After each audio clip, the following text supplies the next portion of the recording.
일단은 시작을 좀 하려고 하고요. 오늘은 그 데이터에 관한 이야기를 좀 드리려고 해요. 지금 카카오음이랑 클럽하우스에서 동시에 송출을 하고 있습니다.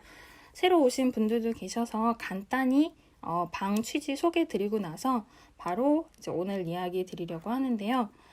일단은 레몬룸이라는 제목으로 평일 아침 7시마다 진행을 하고 있어요. 1시간 정도 진행을 하는데 가끔 이제 현생이 있으면은 스킵을 하는 경우도 있지만 대부분 이제 비즈니스나 비즈니스 모델, 그다음에 스타트업, 그리고 사이드 프로젝트, 부업이나 사업이나 창업에 대한 이야기들을 많이 나누고 있습니다. 그리고 이제 관련된 주제들도 많이 이야기를 드리는데 꼭 어떤 정해진 세션만 계속 한다기보다는 여러분들 말씀이라든지 의견이라든지 조금 반응을 보면서 좀 내용을 가감하기도 하고 있고요. 그리고 이제 카카오미랑 클럽하우스 동시에 이야기를 드리고 있는데 제가 이제 설명을 미처 못 드리는 부분도 있고 저 말고 다른 분들이 같이 의견을 주시는 경우도 있으셔서 채팅방에서도 대화를 같이 나누고 있어요. 채팅방은 카카오음 같은 경우에 맨 윗줄에 있는 오른쪽에서 세 번째 확성기 버튼 통해서 들어오시면은 오픈 채팅 참여하기가 있고요. 클럽하우스로 지금 들으시는 분들 같은 경우에는 클럽하우스 메시지를 주실 수가 있으세요. 그래서 그렇게 해서 주시면은 제가 채팅방 링크를 안내 드리기도 하니까요. 그렇게 해서 들어오시면 좋을 것 같습니다. 중간에 이제 지금 오신 봉님, 이따님, 썬님, 음음님 반갑습니다. 그리고 예스고님도 계시고 아이리님, 은혜님 이렇게 오셨고요. 네. 지연님, 지유님까지 네, 지금 들어오셨는데 오늘은 데이터에 대한 이야기를 드리려고 해요. 그래서 빅데이터와 데이터 분석 이렇게 제목을 지었는데 전반적으로는 그럼 데이터라는 게 어떤 것이고 빅데이터, 데이터 분석 왜 중요할까 이런 부분에 대해서 이야기를 드리려고 합니다. 사실은 원래는 좀 데이터에 되게 조금 더 전문적인 이야기를 드릴까 하고 처음에는 제목을 이제 이렇게 한 부분도 있는데요.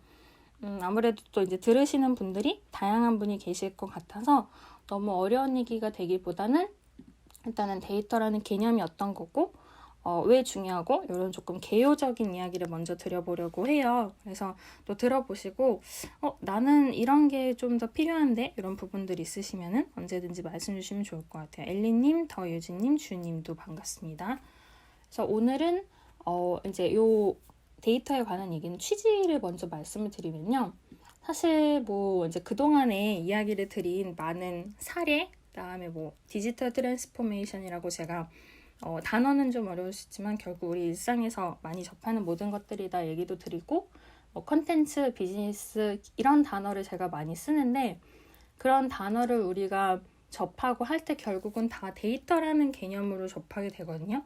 약간 철학적이거나 모호할 수는 있는데 단순히 이거를 내가 지식으로 안다보다 데이터로 자료를 주고받기도 하고 아니면 데이터들을 통해서 기업들이 더 좋아지는 사례가 많기도 하고요.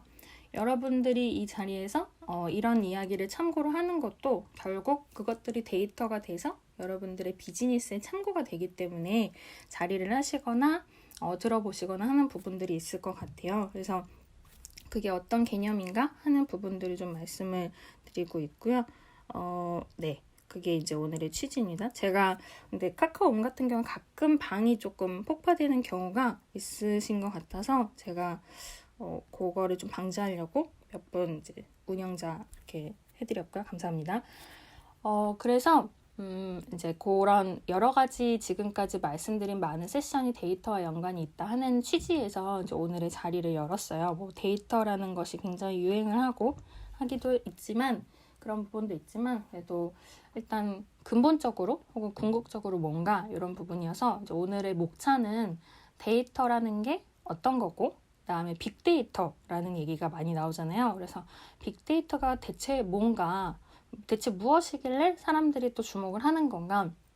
예전의 의미를 그대로 갖고 있는 건 아닌지 새로운 것인지 이런 부분에 대해서 얘기를 드릴 거예요. 전반부는. 그래서 빅데이터 하면 통계 이야기도 빼놓을 수 없어서 그런 얘기를 좀 드리고 후반부에는 빅데이터나 데이터 분석을 통해서 비즈니스를 또 잘한 경우나 뭐 아닌 경우들이 있어서 그런 사례를 좀 구체적으로 말씀드리려고 해요.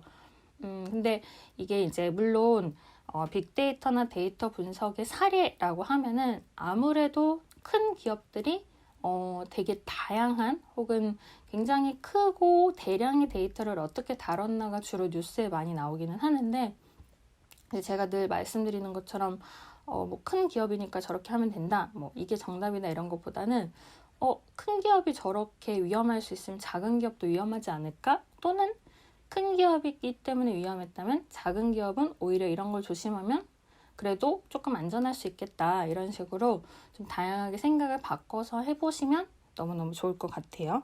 그래서 일단은 이제 데이터, 빅데이터, 데이터 분석 하면서 사례에 대한 내용을 오늘 많이 중심으로 얘기를 드릴 예정이고, 아까도 말씀드린 것처럼 혹시 들으시면서 이제 오늘은 조금 제가 고민은 했지만 개요나 개념이나 일반 분들, 그러니까 꼭 데이터를 전문적으로 배우시지 않으셨어도 조금 관심이 갈 수 있는 쪽으로 얘기 드릴 거니까요. 나는 전문적인 게 더 좋아 이러신 분들은 또 채팅방 통해서 말씀 주시면 좋을 것 같고, 채팅방은 클럽하우스는 메시지 주시거나 카카오음은 확성기 버튼 통해서 들어오시면 됩니다. 일단은 이제 우리가 데이터라는 말을 많이 써요. 데이터란 도대체 무엇인가 라는 부분인데, 보통은 우리가 이제 옛날에는 플로피 디스크가 있었는데요. 옛날에는. 근데 그런 곳에 저장을 하거나, 그 다음에 이제 USB에 저장을 하거나, 지금은 클라우드 서비스에 뭔가를 저장하는 파일을 보통 데이터라고 생각하시는 경우가 많아요. 근데 꼭 그렇게 해서 파일이 아니더라도 문자로 된 어떤 무언가 혹은 숫자, 그림, 영상, 단어 이런 것들이 전부 데이터거든요. 꼭 파일이라고 우리가 생각하지 않아도 존재하는 대부분의 자료들, 뭐 혹은 어떤 재료들 이런 걸 데이터라고 많이 해요. 그래서 데이터라는 영어를 우리는 많이 쓰지만 데이터를 직역을 하면 자료라고 보통 나와요. 그냥 뭔가 재료가 되거나 자료가 되는 어떤 근원이 되는 것들, 요소들, 그런 것으로 생각을 하게 돼서 그렇게 많이 나오는데, 사실 또 데이터에는 그런 자료라는 부분이랑 정보라는 부분이 같이 좀 교차되어서 들어가 있어요. 근데 여러분들도 자료랑 정보랑 좀 다르지 않나? 라고 느끼시겠죠? 자료는 어떤 사물이고 정보는 거기에서 내가 뭔가를 얻어내는 거니까. 그러다 보니까 이 데이터라는 단어도 다른 단어들처럼 사람들마다 좀 생각하는 부분이 달라지는 것 같아요. 여기까지는 데이터 아니야? 이건 데이터 아닌 거 아니야? 이런 부분들이 많이 서로 느끼는 부분이 다르고, 거기에서 좀 아무래도 갭이 느껴지는 경우도 있는 것 같아요. 그래서 사실 그리고 데이터를 막 정말 어렵게 파고들면 프로그래밍 이런 것보다 질적 자료, 양적 자료 이렇게 질과 양으로 구분을 하기도 하는데, 그거는 또 이제 굉장히 수학적인 부분이어서 일단은 그 부분은 스킵을 할 거예요.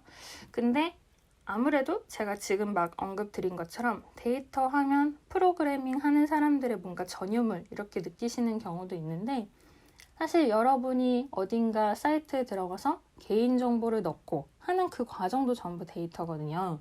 그래서 뭐 개인정보 유출됐다, 뭐 또 바다를 건너갔네 이런 얘기도 하지만 결국 그런 단어들 하나하나가 전부 데이터를 이야기하고 있는 거고, 그래서 이제 우스갯소리로 그런 얘기 하잖아요. 뭐 중국에 가면 우리 개인정보 한 명당 뭐 10원이네 1원이네 이런 얘기도 하는데, 그게 뭐 개인정보가 10개 묶임이 됐든 20개 묶음이 됐든 어쨌든 그런 것도 전부 데이터라고 하는 거거든요.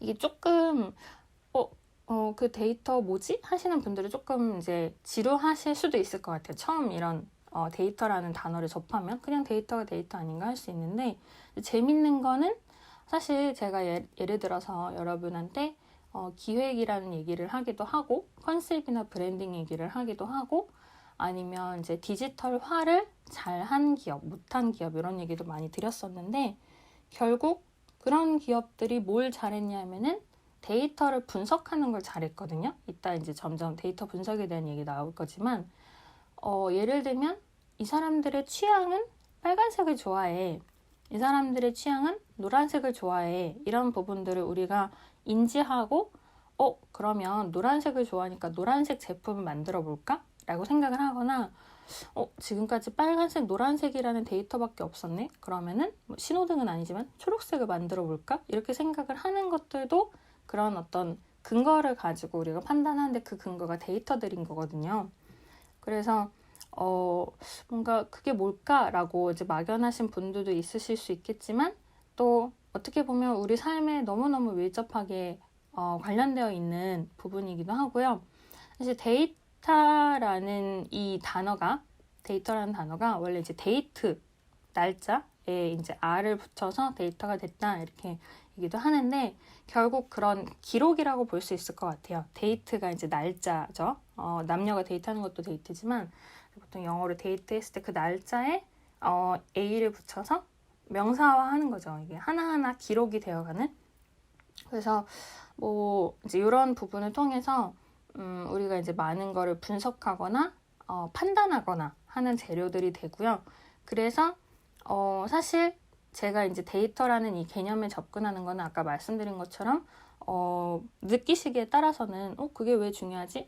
좀 재미없는 분야 아닌가라고 생각하실 수 있지만 사실은 여러분의 삶 속에서 생각하는 모든 것들이 데이터에 기반해 있다라는 부분이에요. 그리고 어떻게 보면 여러분이 생각하는 그 데이터들을 그대로 예전보다는 더 이제 복붙할 수 있는 기능이 빨라졌죠. 인터넷으로.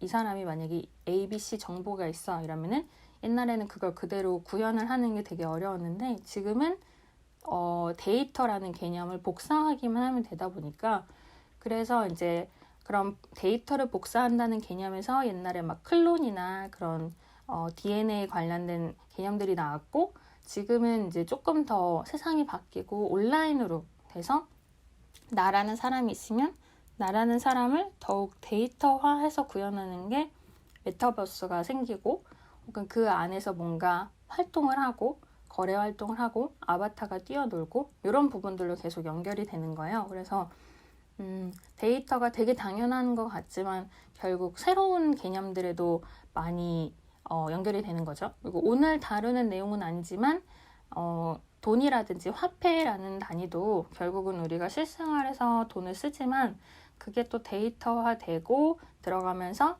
물론 직결되는 건 아니에요. 근데 이제 그냥 뭉뚱그려서 봤을 때는 가상화폐 막 이런 어떤 전혀 다른 것들이 인터넷상에서 온라인상에서 데이터로 구현이 되기도 하고 그래서 그런 것들의 일환 중에 어떤 하나로 어제 NFT에 대한 방도 열었었는데 그런 식으로 많은 것들이 점점 데이터화 되어가고 있어요. 이제 실생활에 있는 것도 데이터기는 하지만 우리가 데이터라고 안 할 때도 있는데 우리가 밥을 먹는데 밥을 데이터라고 하진 않죠. 근데 밥을 내가 먹었다라는 식으로 이제 정보가 되기 시작하면은 저 사람이 먹은 건 밥이야. 이런 식으로 점점 이제 하나하나 문장이 길어지면서 그게 이제 데이터 중에 하나라고 보시면 좋을 것 같아요. 그래서 어쩌자는 건가 이렇게 생각하실 수도 있을 것 같아요. 사실 이게 빅데이터나 데이터 분석을 얘기를 하기 위해서 데이터에 대한 이야기를 드리는 건데요. 근데 아까 얘기 드린 것처럼 아무래도 프로그래밍용으로 데이터를 생각하시는 경우도 많으시고요. 아니면 꼭 프로그램이 아니더라도 경영학에서도 데이터라는 게 어떤 건가라는 얘기가 많이 나와요. 그래서 왜냐하면은 아까 말씀드린 것처럼 분석을 하고 판단을 하고 하려면은 데이터를 기반으로 한다라는 얘기가 많이 나오다 보니까 그런 데서 이제 데이터를 경영의 흐름에서 많이 쓰기도 하고요. 물론 이제 경영이라고 하면 사회 기여나 이익 창출 이런 부분도 있으니까 윤리적인 문제도 이제 여러 가지 나오고 그래서 개인정보를 조심해야 된다든지 아니면 데이터 이용을 어디까지 허용해야 된다든지 이런 부분이 이제 법적으로 나와서 또 다른 분야들이랑 연결이 되고요. 그리고 이제 간혹 우리가 데이터라는 말을 쓸 때 인터넷으로 와이파이 하다가 데이터로 뭐 바꿨다 이렇게도 쓰기 때문에 데이터라는 단어는 굉장히 많은 해석의 여지가 있는 거죠. 그래서 이제 여기까지는 데이터가 어떤 개념인가를 조금 간단히 설명을 드렸고요. 그러면 이제 조금 더 이제 중심의 주제로 돌아가서 빅데이터랑 데이터 분석 이런 단어들이 되게 많은데 데이터가 들어가는 그런 단어들에 대해서 조금 설명을 드리고 그러면서 이제 개념이랑 사례를 얘기를 드릴 수 있으면 좋을 것 같아요. 그리고 아까 말씀드린 것처럼 이 데이터라는 개념 자체가 굉장히 해석이 모호하고 다양할 수 있고 그 다음에 분야마다 더 전문적인 부분이 다르실 수 있기 때문에 나는 조금 더 이런 정보를 원해 하는 건 채팅방에 또 써주시면은 꼭 오늘 바로 이 자리가 아니더라도 다른 세션을 마련해서라도 또 이야기를 들어가면 좋을 것 같아요. 일단은 자주 비교를 하는 게 빅데이터랑 데이터 분석이에요. 그리고 데이터 과학에서 대해서도 사람들이 이야기를 많이 나누게 되는데 일단 이게 뭔지를 조금 설명을 드려볼게요. 데이터 과학은 여러분들이 단어를 들으시기도 하고 아니시기도 하지만 이런 데이터들 얘기할 때 조금 더 논리적으로 그리고 통계학이나 수학, 프로그래밍 이런 좀 어려운 분야들이 같이 조합돼서 어떤 활동을 하는 걸 데이터 과학이라고 해요. 그래서 이 단어는 이제 제가 제목에 안 쓴 거는 그냥 데이터를 통해서 과학적으로 분석한다 라고 보시면 좋을 것 같지만 데이터 과학이란 단어가 있고요. 그다음에 이제 빅데이터, 여기서부터 조금 본론에 들어가죠. 빅데이터는 말 그대로 빅한 데이터예요. 그래서 기존의 프로그램으로는 어지간해서는 처리할 수 없는 엄청난 양의 데이터를 말하는 건데요. 이따 이제 조금 더 자세한 그 빅데이터라는 것이 갖고 있는 컨셉에 대해서도 이야기를 드릴 건데 보통은 빅데이터라는 이야기를 할 때는 아무 가공되지 않은 데이터를 일단 정말 조금 극단적인 말로 때려 박아서 굉장히 대량의 데이터를 때려 박아서 그거를 저장하고 분석하고 그런 기초가 되는 건데요.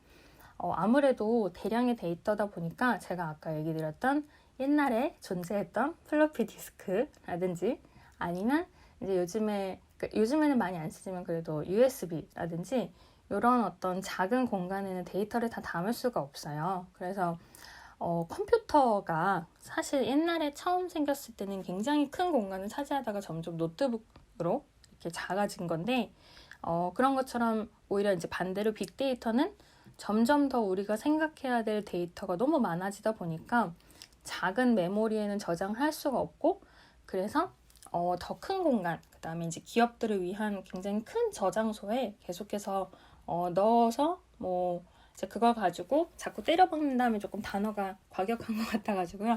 저장을 하고 넣어서 그걸 가지고 이제 분석의 기초가 되는 건데 이 빅데이터라는 거는 그런 데이터를 대량으로 넣었을 때 그냥 대량으로 저장한다가 아니라 대량으로 넣은 걸 가지고 처리를 한다 하는 그 처리가 중요한 부분이긴 하거든요. 그래서 보통 빅데이터 하면은 빅 그리고 데이터 이렇게 돼 있으니까 대량의 데이터까지만 얘기를 하는데 그 대량의 데이터를 잘 처리할 수 있나 하는 부분이 빅데이터이고요. 그리고 이제 아까 말씀드렸던 여러 가지 분석이나 판단을 할 때 결국 그 되게 많은 정말 수백 개를 훨씬 넘죠. 수만 개, 수백만 개 이런 데이터들을 얼마나 잘 처리하고 판단하고 혹은 사용할 수 있나 하는 게 이제 빅데이터의 관점이에요. 그래서 이제 그게 단순히 이제 많은 게 중요하다보다는 그걸 얼마나 빠르고 다양하게 처리할 수 있나, 그래서 어떻게 정보화하고 자산화할 수 있나 이런 부분들을 많이 생각하게 되는 게 빅데이터의 포인트라고 생각을 하시면 좋을 것 같아요. 근데 이제 제 말에서도 약간 힌트가 있을 수 있는 게 제가 지금 이제 빅데이터가 굉장히 대량의 데이터를 저장하고 처리해야 된다라고 말씀을 드렸다 보니까 개인이 빅데이터를 다루지는 않아요. 아무래도 저장도 많이 해야 되고 그걸 또 그렇게 저장을 한 다음에 처리를 하는 부분까지 하려면 사실 어떤 처리를 하든 간에 그냥 단순히 복사를 하는 처리일지라도 너무나 많은 에너지와 비용과 시간이 들기 때문에 어지간한 이제 개인이 많은 거를 처리하기는 힘들죠. 그러다 보니까 사실 기업들이 많이 그 부분에 신경을 쓰고 있고, 그래서 우리도 어떤 사례를 들을 때 개인이 빅데이터를 어떻게 했다보다는 기업이 어떻게 했다, 기업이 어떤 준비를 했다, 대처를 했다, 문제가 생겼다 이런 식으로 듣게 되는 경향이 있어요. 이제 빅데이터는 그래 많은 데이터를 저장하고 처리하는 거구나 까지가 이제 먼저 빅데이터의 개념의 시작인데, 그러면 데이터 분석은 뭔가 이렇게 생각을 하실 수 있을 것 같아요.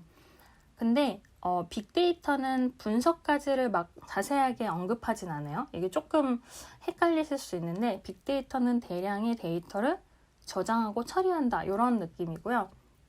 데이터 분석은 그거를 어떤 로직들, 제가 이제 가끔 로지컬 싱킹 이런 거 얘기할 때 로직 얘기하는데 어떤 로직이나 수학적으로 생각해서 분석을 실제로 해서 결론 하는 것까지를 데이터 분석이라고 하거든요.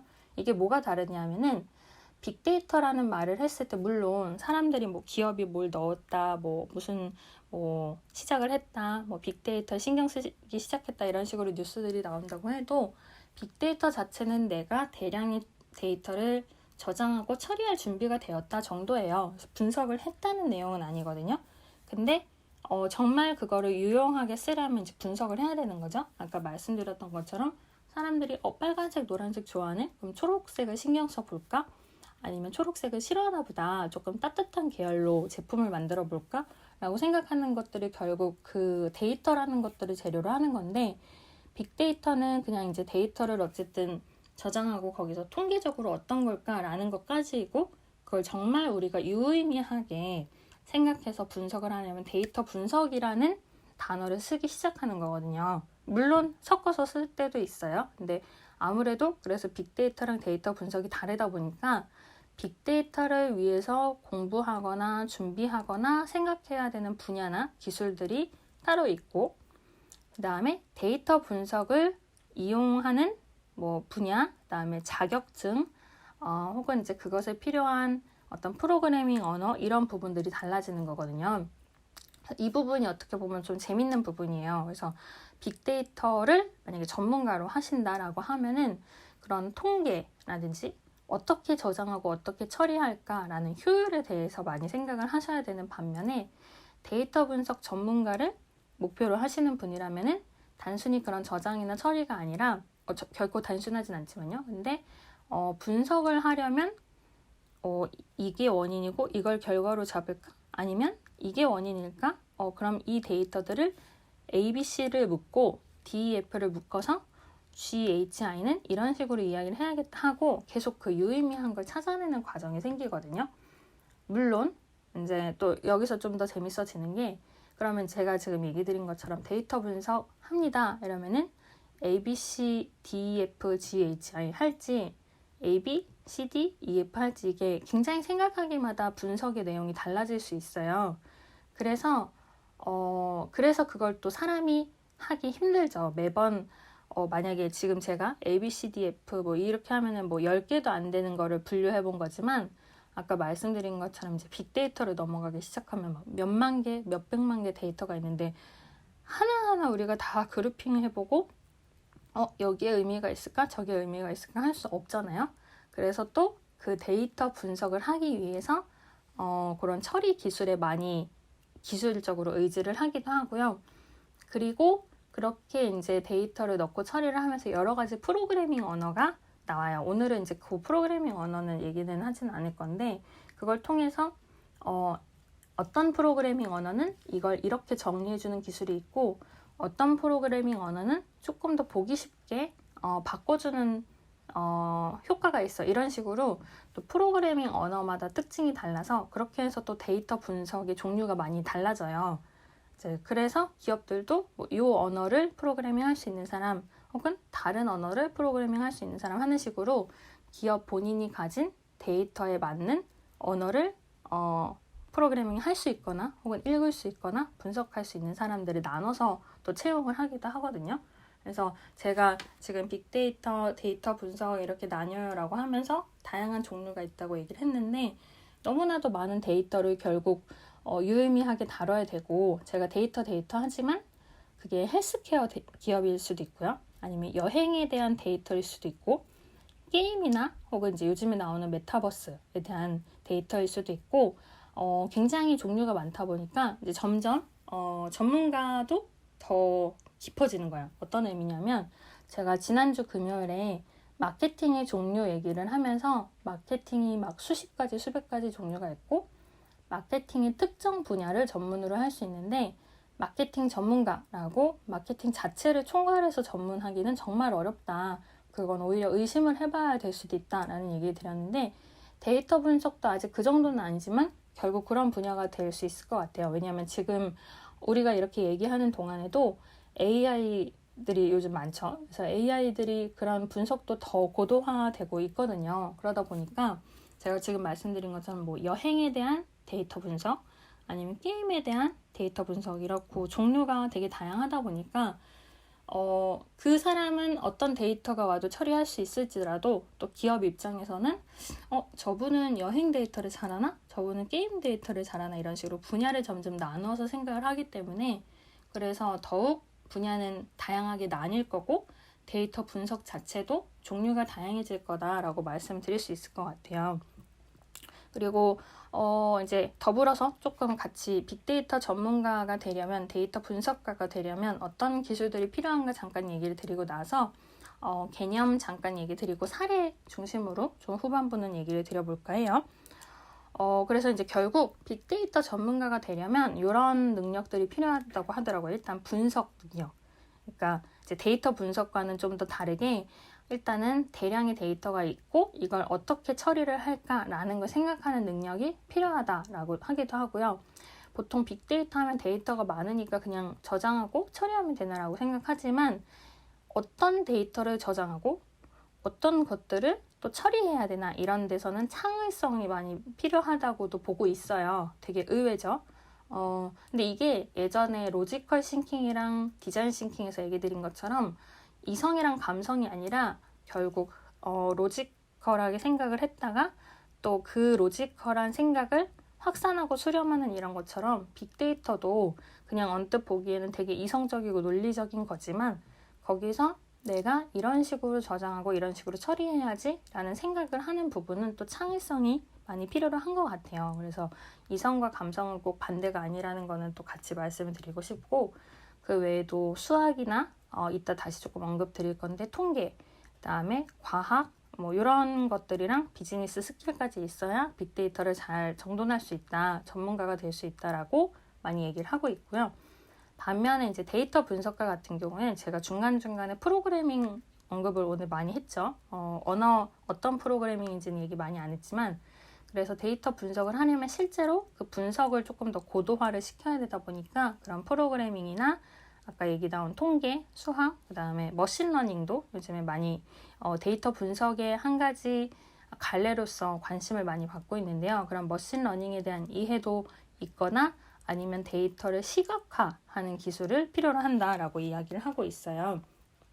데이터 얘기도 어떻게 보면 되게 철학적이고 모호할 수 있는데 시각화? 어떻게 시각화를 하지? 라고 생각하실 수 있는데 이게 조금 중요한 거는 여러분이 만약에 데이터를 열심히 분석을 했어요. 그래서 이런 데이터들을 만 개 해서 3만 개를 이렇게 정돈을 했더니 이런 사실이 있었네? 빨강, 노랑, 초록의 문제가 아니네? 얘는 섞어서 주황색을 만들어야겠다. 이런 생각이 드실 수 있는데 이거를 여러분이 제가 지금 물론 색깔로 했으니까 조금 알기 쉬울 수는 있지만 그냥 말로 하면 많은 분들이 알아듣기 어려울 수 있죠. 제가 이렇게 말로 하는 것도 시각적인 자료 없이 말로만 했을 때 여러분들이 그대로 받아들일지 아니면 이제 각자의 경험에 비춰서 다르게 받아들일지 다른 것처럼 데이터라는 것도 각자가 어떻게 경험했냐에 따라서 굉장히 다르게 느껴질 수 있거든요. 그래서 그거를 조금 완화시키고 보완해 줄 수 있는 게 시각화예요. 그래서 조금 더 그냥 단순히 데이터가 뭐 010101 이런 0과 1이 아니라 숫자 혹은 표더라도 그냥 그렇게만 보여주는 것보다는 뭐 이제 정말 자료 만들 때 자주 나오는 것처럼 그래프를 만든다든지 뭐 아니면 그림을 만들어 본다든지 제가 가끔 이제 오늘은 프사를 따로 바꿔서 설명하진 않는데 프사를 바꿔가면서 요런 내용이에요. 요런 표예요. 요런 혹은 차트, 플레임 뭐 이런 식으로 쓰고 있어요 하는 것들을 많이 설명을 드릴 때가 있는데 그런 식으로 뭐 꼭 한 장이어야 되지는 않지만 시각화를 함으로써 많은 사람들이 더 알기 쉽게 하는 것도 어떻게 보면은 분석을 더 잘하고 사람들한테 이해를 시키기 위한 부분이거든요. 사람들이 이해를 해야 나의 분석에 더 협조적일 수 있으니까 내가 막 열심히 분석해도 사람들이 이해를 못하면 쟤 뭐 맨날 분석한다는데 뭐 하는 거지? 이러고 이해를 잘 못해줄 수 있잖아요. 근데 그런 것보다는 더 잘 주변을 이해시키는 게 여러분들이 효과적이고 효율적인 분석을 할 수 있다라고 볼 수 있을 것 같아요. 그래서 그런 시각화 얘기가 나오면 다시 이제 예전에 했던 컨셉, 뭐 브랜딩 이런 얘기들이 또 나올 수 있게 되죠. 그래서 많은 분야들이 굉장히 이제 밀접한 연관이 있고요. 그러면 빅데이터가 왜 이렇게 관심을 받게 됐나라는 부분이 이제 여러분의 어떤 좀 관심 분야일 수도 있을 것 같아요. 왜냐하면 빅데이터라는 말이 결국 대량의 데이터인데 그게 왜 그렇게 갑자기 사실 한 요 10년 정도 굉장히 많은 곳에서 나오게 됐고 한 2010년대 초반에는 빅데이터에 관련된 컨퍼런스가 갑자기 증가를 막 했었거든요. 그래서 저도 이제 지금 이렇게 설명을 드리면서 지금은 그렇지 않지만 초반에는 빅데이터라는 단어에 제 개인적으로는 조금 회의적이었어요. 왜냐하면 그냥 통계라는 분야를 이름만 바꿔서 빅데이터라고 하는 게 아닐까라고 당시에는 생각을 했거든요. 왜냐하면 당시에 컨퍼런스에 오셔서 빅데이터 설명하시는 분들은 주로 통계에 대한 이야기를 많이 했고 그걸 제가 바라보면서 그냥 단어만 바꾼 거 아닌가? 이런 생각을 했는데 지금은 이제 아까 말씀드린 데이터 분석이랑 맞물려서 굉장히 중요한 기술들이 많이 나오고 있고 AI나 머신러닝이라는 단어를 제가 언급을 드렸는데 오늘 그걸 이제 자세히 이야기하진 않지만요. 근데 그런 식으로 어떤 처리를 하고 더 뭔가 좋은 기술들을 계속 발견하고 사람이 하지 않아도 기계가 기술적으로 많은 걸 진행을 하는 데 있어서 빅데이터가 굉장히 중요한 요소가 되다 보니까 지금은 이렇게 회의적으로 바라보진 않아요. 근데 초반에는 그냥 좀 말장난이라고 생각을 했다 하는 부분이 저의 개인적인 부분이고 근데 이제 저는 그렇게 생각했을지라도 각광받을 이유가 있으니까 이제 10년 넘게 이렇게 빅데이터 분야가 점점 커지고 있겠죠. 첫 번째는 데이터 양이 급격하게 증가를 했다고 해요. 여러분들도 이제 조금 생각을 해보시면은 단순히 이게 조금씩 늘어난다 보다는 조금 새로운 기술이 나올 때마다 그 안에 데이터가 확 들어가고 하니까 급격하게 증가했다는 거에 조금 공감하실 수 있을 것 같아요. 조금 더 구체적으로 얘기를 드리면은 올해 초에 CES 2021 이제 그 가전이나 이런 기술들 관련해서 각 나라에서 같이 모여서 박람회를 하는 게 있는데 거기에서도 이제 예를 들면은 가전들이 개인의 데이터를 막 분석해주는 가전들이 많이 나오고 있어요. 예전보다 예를 들어서 내가 청소를 하다가 빨래를 하고 다시 이제 다른 뭐 일을 하러 가고 하는 거를 빨래는 이제 세탁기에서 얘는 이런 날짜에 주로 이런 내용들의 옷들을 빨래를 하는구나 라는 걸 점점 인지를 한다거나 아니면 청소를 하면 얘는 이런 주기로 요 지역 혹은 요 에리어를 청소를 하는구나 이런 것들이 점점 그 안에 데이터로 쌓이는 거거든요. 그렇게 해서 예전 같으면 그런 거 데이터 하나도 기록 안 했죠. 기계에 그냥 청소만 되면 되지 이거였는데 지금은 그 데이터를 막 알아서 기계가 혼자 열심히 분석을 하고 그리고 이제 예를 들어서 조금 가상의 이야기를 드리면은 그러면 이제 청소기로 내가 월수금마다 청소를 한다. 그러면은 청소기가 알아서 월수금에는 충전이 일단 제대로 되어 있다든지 그런 식으로 조금씩 바뀌는 거거든요. 그러다 보니까 그냥 한 사람의 데이터만 받아도 생각할 게 많은데 가전에서 그런 식으로 통신까지 하면서 막 몇백 명, 몇천 명의 데이터를 넣다 보니까 굉장히 양이 기하급수적으로 발전을 하는 부분이 생기는 거죠. 그래서 이제 그런 빅데이터를 잘 생각해야겠다라고 아까 말씀드린 데이터 분석이나 혹은 이제 여러 가지 기술들이 나오면서 점점 주목을 받게 된 것 같아요. 그리고 사실 그럼 이제 빅데이터가 지금 완성됐다고는 생각하지 않아요, 사람들이. 왜냐하면 지금도 이렇게 많은 기술로 많은 데이터들이 저장을 하고 처리를 하고 있는데 더 빠르고 더 많이 더 잘 하는 기술들이 나오기를 바라서 많이 연구도 하고 있고 근데 반면에 제가 아까 얘기 드린 것처럼 이제 개인정보 유출 이렇게 잠깐 키워드를 드렸었는데 빅데이터가 계속 모이다 보면은 개인정보가 계속 그 안에 모일 수밖에 없어요. 사생활 침해가 생기는 거죠. 예를 들면 빅데이터나 데이터 분석을 통해서 CCTV가 예전에는 그냥 카메라 역할이었어요. 녹화만 하고 근데 지금은 고도화돼서 CCTV의 그 카메라에 따라서는 개인이 어떻게 들어와서 어떻게 동선을 하니까 제 다른 사람과는 다른 수상한 움직임으로 문을 들어와서 움직이네? 쟤 조금 의심스러운 도둑일 수도 있겠다라고 그렇게 점점 인지를 하는 식으로 바뀌는 거거든요. 근데 문제는 그 사람이 정말 도둑일 수도 있지만 도둑이 아닌데 그냥 잠깐 그 움직임이 수상스럽기만 했다. 그뿐일 수도 있어요. 근데 그게 이제 데이터들이 그렇게 쌓이다 보니까 약간 의심할 수 있는 구조가 생기는 거고, 그게 결국 이제 개인의 정보들을 정말 다 이렇게 저장해도 되나, 사생활 침해는 아닐까? 혹은 통제를 하는 거 아닐까? 라는 점에서 빅데이터가 꼭 좋다라고는 하지 않고 있는 부분들이 아무래도 있어요.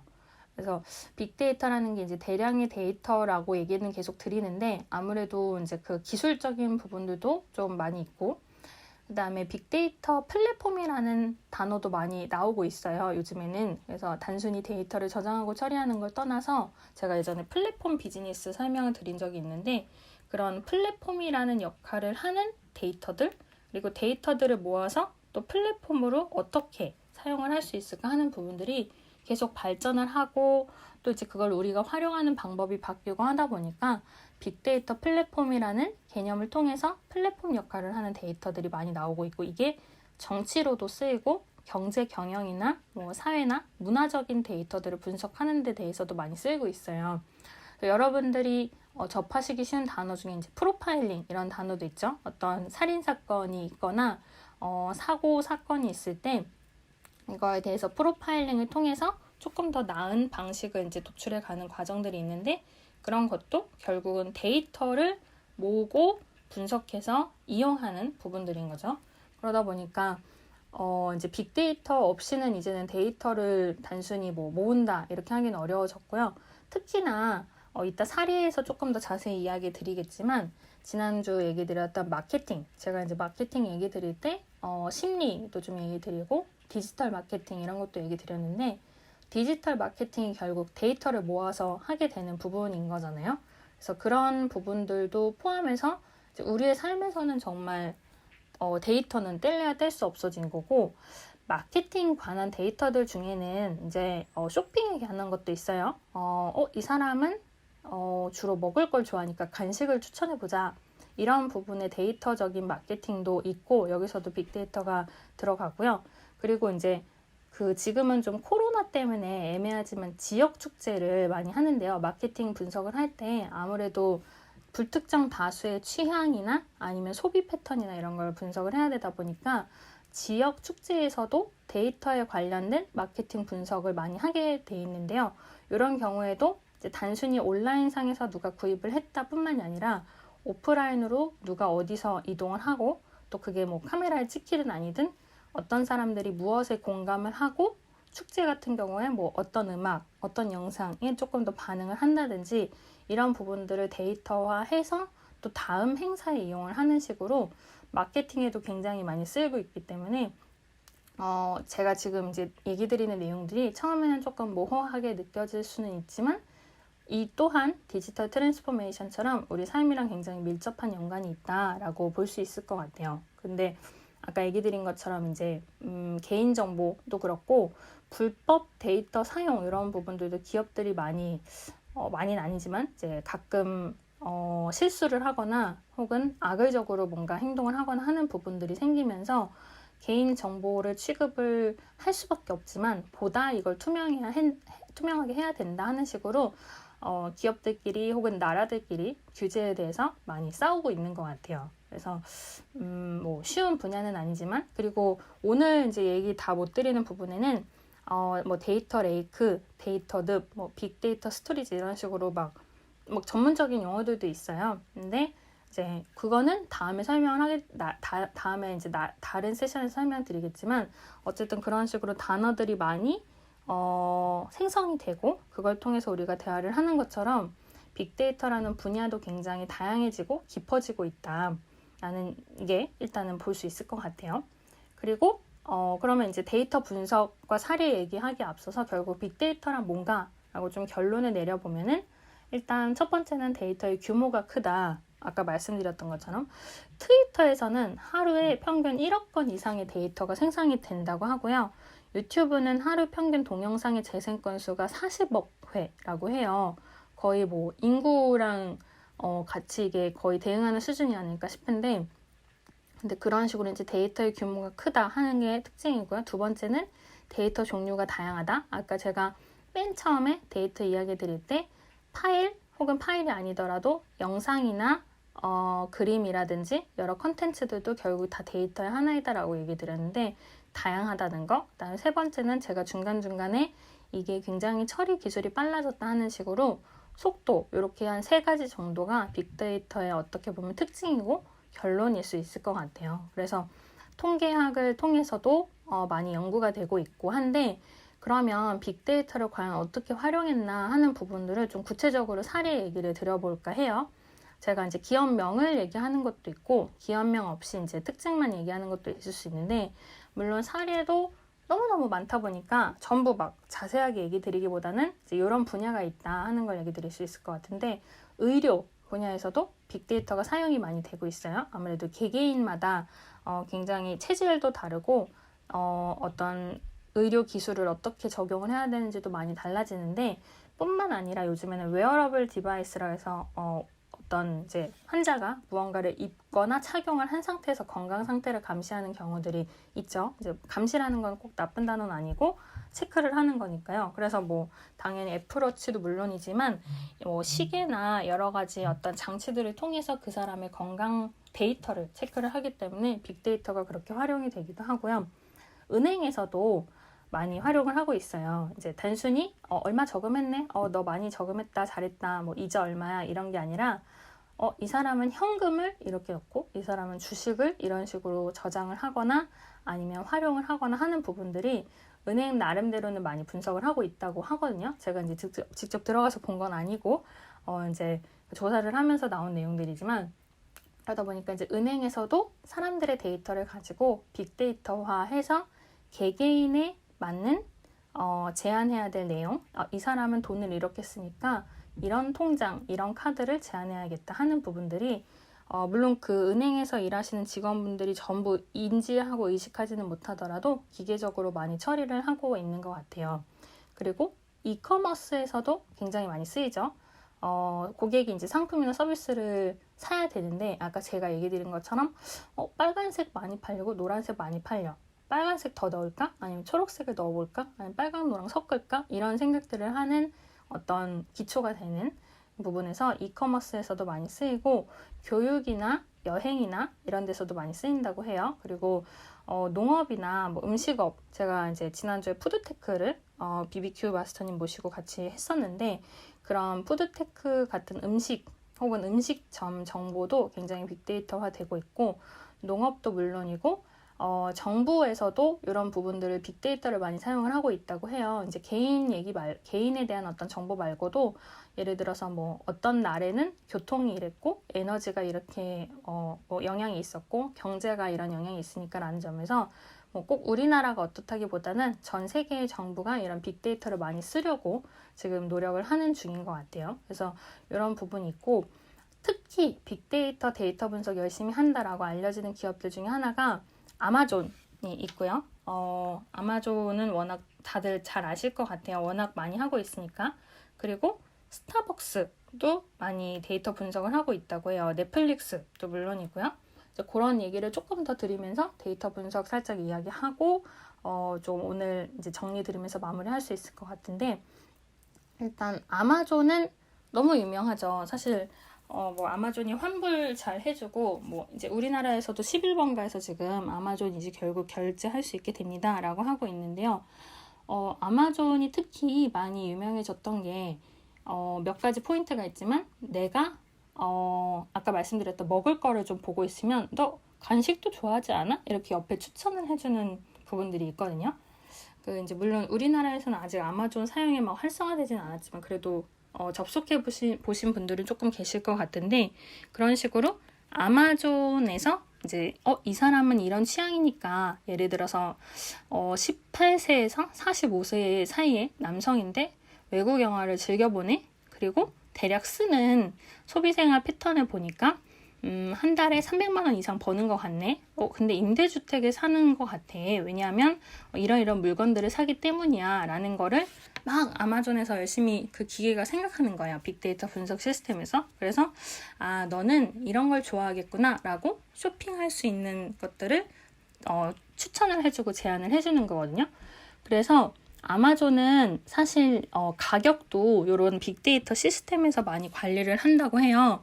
그래서 심지어는 10분마다 이 가격이 정말 맞을까 하는 거를 계속 업데이트를 한다고 하고요.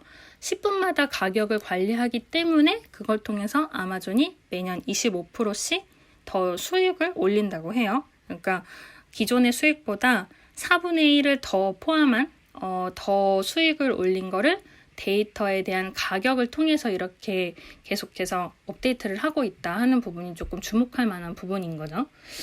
그리고 뭐 헐리우드도 데이터에 대한 부분을 많이 관심을 갖고 있다고 해요. 워낙 이제 영화 많이 만들고 하는데 영화가 예전 같으면은 그냥 이제 유명한 감독이 영화 만들고 열심히 홍보하고 마케팅하고 해서 어쨌든 영화가 잘 팔리면 좋다. 이게 이제 옛날의 인식이었는데 점점 이제 데이터도 뭐 고도화가 되어 가는데 헐리우드에서 영화를 열심히 만들었어요. 막 수백억 들여서 만들었는데 영화가 실패했다 그럼 당연히 다 같이 파산을 하게 되겠죠.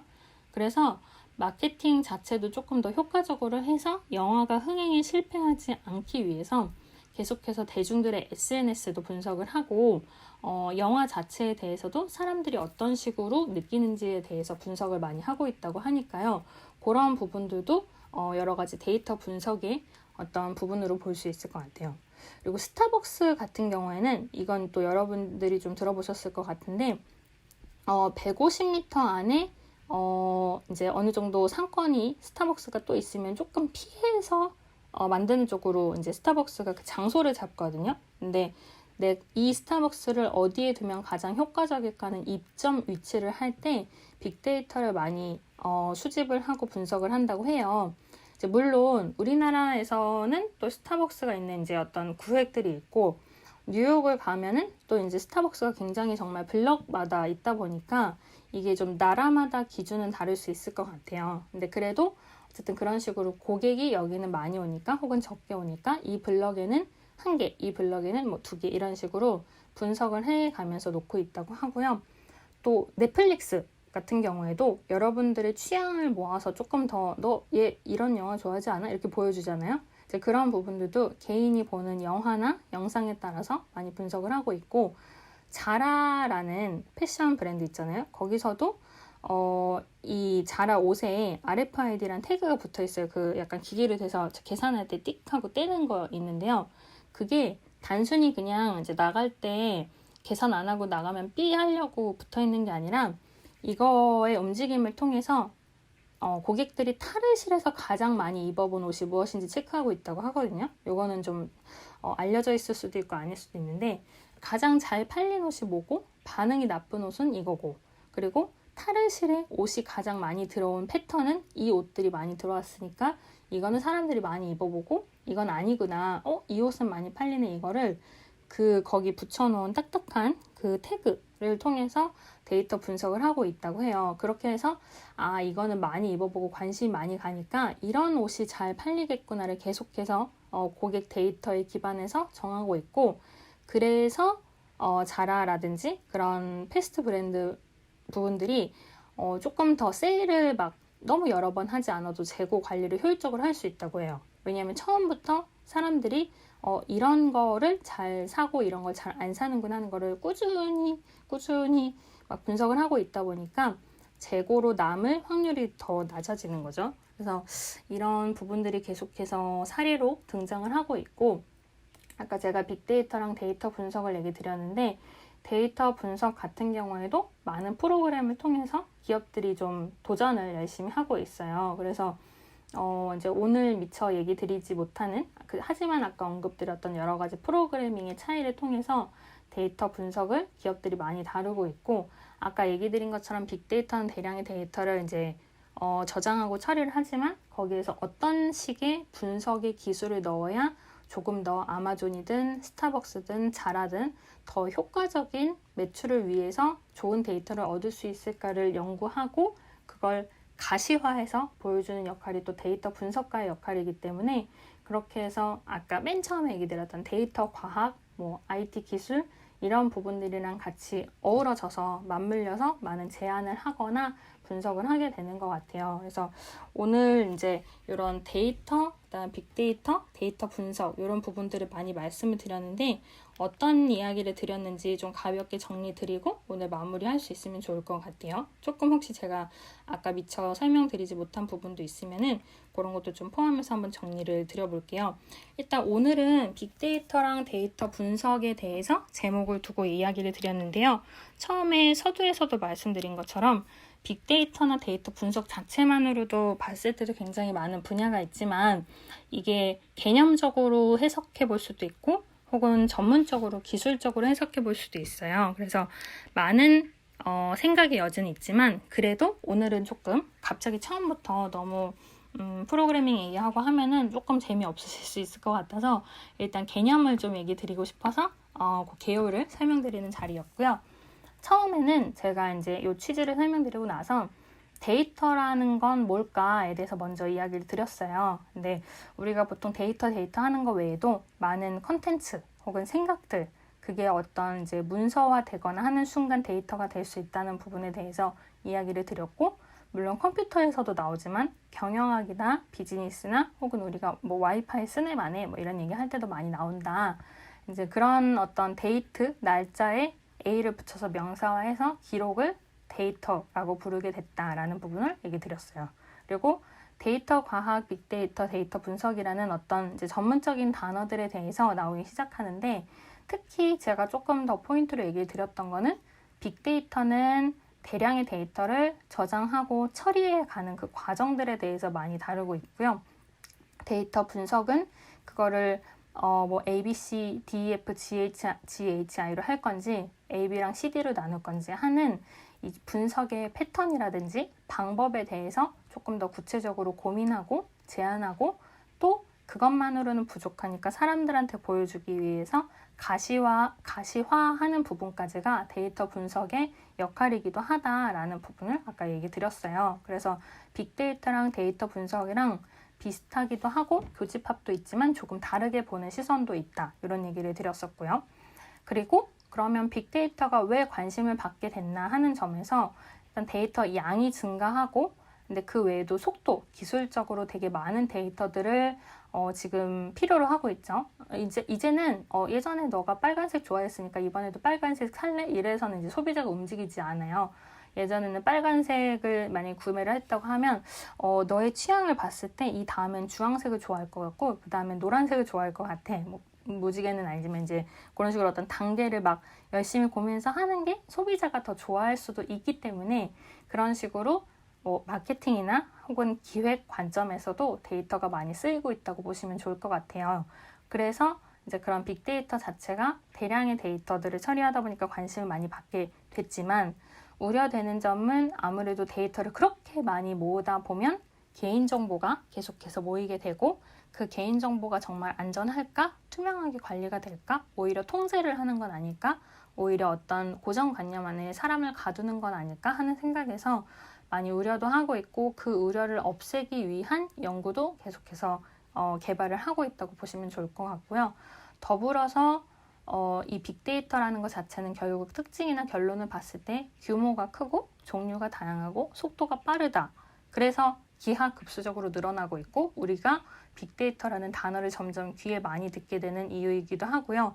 이제 통계학과의 접점에 대해서 오늘 자세히는 얘기 못 드렸지만 아무래도 이제 빅데이터라는 그 대량의 데이터를 분석하고 처리를 하는 쪽으로 점점 이야기를 하려면 통계학이라는 부분도 데이터에서 의미를 찾아내기 위해서 다루는 학문으로 많이 등장을 한다 하는 얘기를 드렸어요.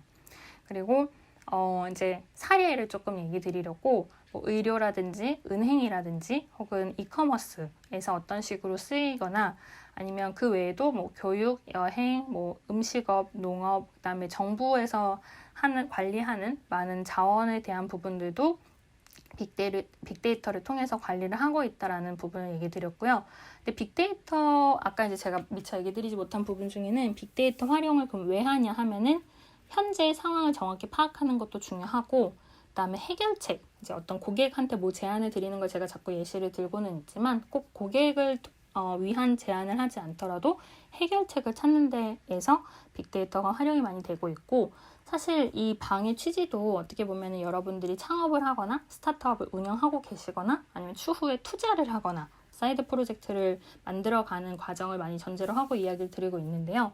그런 사업 기회를 발견할 때에 아까 제가 빨간색, 노란색 팔면 초록색을 팔까? 아니면 빨간색, 노란색 섞어서 주황색을 팔까? 이런 얘기를 드렸던 것처럼 어떤 시장이 더 틈새이고 더 기회가 많고 좋은 비즈니스가 될 수 있을까를 고민할 수 있는 여지가 된다는 점에서, 그래서 이제 새로운 비즈니스를 찾기 위해서도 빅데이터 활용을 많이 한다고 해요. 그래서 너무 어려운 분야로만 생각을 하시기보다는 데이터를 다양하게 생각해보고 처리하는 게 빅데이터 중에 하나구나 라고 생각을 하셔서 여러분들이 너무 어렵지 않게 그런 새로운 비즈니스가 뭐가 있을까라는 고민에 연결이 되면 좋을 것 같은 부분도 있어서 빅데이터에 대한 이야기를 많이 드렸어요. 그리고 더불어서 아마존, 그다음에 헐리우드, 스타벅스, 넷플릭스, 자라 이런 어떤 유명한 기업들이 데이터를 어떻게 활용하고 더 좋은 분석을 위해서 애쓰고 있는지, 노력하고 있는지에 대해서도 좀 소개를 드렸고요.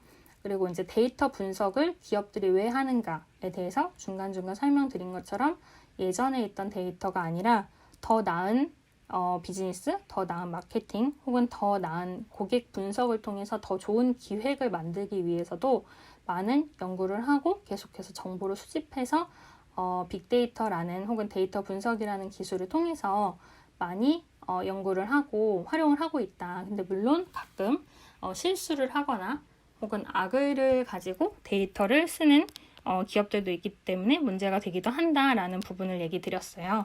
그래서 늘 그렇듯이 이게 1시간 안에 담는 내용들은 어느 정도 한계가 있다 보니까 제가 조금 자세히 설명드리지 못한 부분도 있기는 할 텐데요. 혹시 이제 들어보시고 나는 이런 부분이 조금 더 궁금한데 라는 부분들은 또 말씀 주시면은 그거에 대해서 제가 또 이제 다른 세션에서 이야기 드리면 좋을 것 같아요. 어느 정도 시간이 돼서 요런 이제 전체 마무리 드렸으니까 이후의 세션에 대해서 조금 얘기를 드리면은, 지금 말씀드린 것처럼 여러분이 조금 더 필요로 하시는 부분들은 의견을 주시면 좋을 것 같고요. 그 의견을 주시는 거는 지금 카카오음이랑 클럽하우스 동시에 방송을 하고 있는데, 카카오음 같은 경우는 맨 윗줄에 있는 확성기 버튼을 통해서 오픈 채팅 참여하기로 들어오시면은 채팅방이 있고요. 그리고 클럽하우스 같은 경우에는 저한테 클럽하우스 메시지를 주시거나 인스타 DM을 주시면은 제가 오픈 채팅 링크를 안내 드리고 있으니까 그걸 통해서 들어오실 수 있을 것 같아요. 그래서 들어오셔서 나는 조금 더 프로그래밍적으로 접근을 해줬으면 좋겠다 라든지, 빅데이터 중에 여행업에 조금 더 관심이 있다라든지 그런 부분 알려주시면 같이 대화하고 저 말고도 다른 분들이 많이 안내를 드릴 수 있을 것 같습니다. 그래서 그렇게 채팅방 사용하시면 좋을 것 같고, 이제 오늘 또 이제 많은 분들이 들어주셨는데, 제가 늘 얘기하는 부분이지만 이렇게 또 들으신 내용을 가지고 한 8시부터 9시 사이에는 많은 뉴스들이 있어요. 그래서 그런 뉴스들, 세상이 이렇게 돌아가고 있구나 하는 것들을 뭐 방송이나 혹은 신문이나 인터넷을 통해서 접하시면서, 오늘 제가 빅데이터, 그리고 이제 빅데이터를 통해서 비즈니스 발굴이 가능해지는 부분들이 있다라고 얘기 드렸는데, 요즘에 이런 뉴스가 있네? 뭐 예를 들어서 여행이 조금 더 부활할 것 같다는 뉴스가 만약에 있다고 한다면, 여행 산업에서 그럼 빅데이터는 지금까지 뭘 사용했을까? 이 데이터는 안 쓴 거 아닌가? 그럼 내가 이 데이터로 여행에 대한 비즈니스나 플랫폼을 한번 생각해 볼까? 이런 식으로 아이디에이션을 하셔도 어떤 또 색다른 인사이트가 있을 수 있을 것 같아서 그런 식으로 많이 이제 활용을 하시면 좋을 것 같아요.